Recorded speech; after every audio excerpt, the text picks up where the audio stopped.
আয়তনে বাংলাদেশের চেয়ে 52 গুণ বড় হলেও অস্ট্রেলিয়ার জনসংখ্যা প্রায় ঢাকা শহরের সমান। বর্তমানে দেশটির জনসংখ্যা প্রায় 2,72,00,000। 2024 সালের আদমশুমারি অনুযায়ী জনসংখ্যা বৃদ্ধির হার মাত্র 2.1%। করোনা মহামারীর কারণে প্রায় 2 বছর পর 2022 সালের ফেব্রুয়ারি মাসে সীমান্ত উন্মুক্ত করে দেয় অস্ট্রেলিয়া। অর্থনীতির চাকা সচলে দেশটিতে কর্মক্ষম ব্যক্তি ও আন্তর্জাতিক শিক্ষার্থীদের প্রবেশের অনুমোদন দেয় সরকার। এর ফলে জনসংখ্যা কিছুটা বাড়লেও গেল বছরের পরিসংখ্যানে দেখা যায় অস্ট্রেলিয়ায় জন্ম নেওয়া শিশুর সংখ্যা মাত্র 1 লাখের মতো। একই সময়ে ভিনদেশি মানুষ এসেছে প্রায় 4.5 লাখ।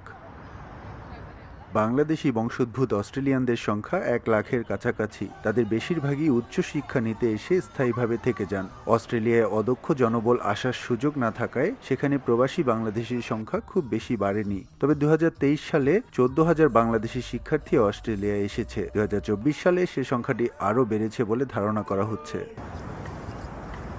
এক সময়ের ব্রিটিশ সাম্রাজ্য অস্ট্রেলিয়া একটি অভিবাসী জাতি। নাগরিকদের প্রায় প্রতি 3 জনের মধ্যে একজনই ভিন্ন দেশে জন্ম নিয়েছেন, আর দেশটির প্রতি 2 জন নাগরিকের একজনের বাবা মায়ের জন্ম অন্য দেশে। স্বল্পমেয়াদের ভিসায় আসা আন্তর্জাতিক শিক্ষার্থী ও কর্মজীবীরা অস্ট্রেলিয়ার অর্থনীতিতে বিশাল ভূমিকা রেখে আসছে।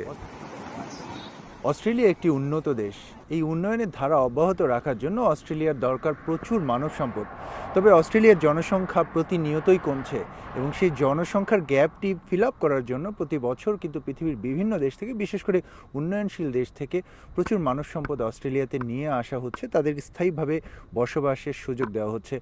তাই আগামী দিনগুলোতে বাংলাদেশের মতো উন্নয়নশীল দেশ থেকে প্রচুর মানব সম্পদ অস্ট্রেলিয়াতে আসবে এবং বিশেষ করে আন্তর্জাতিক শিক্ষার্থীরা পড়াশোনা করার জন্য অস্ট্রেলিয়াতে আসবে এবং তাদের অনেকেই কিন্তু আগামী দিনগুলোতে অস্ট্রেলিয়াতে স্থায়ীভাবে তাদের আবাসস্থল গড়ে তুলবে, এমনটাই প্রত্যাশা।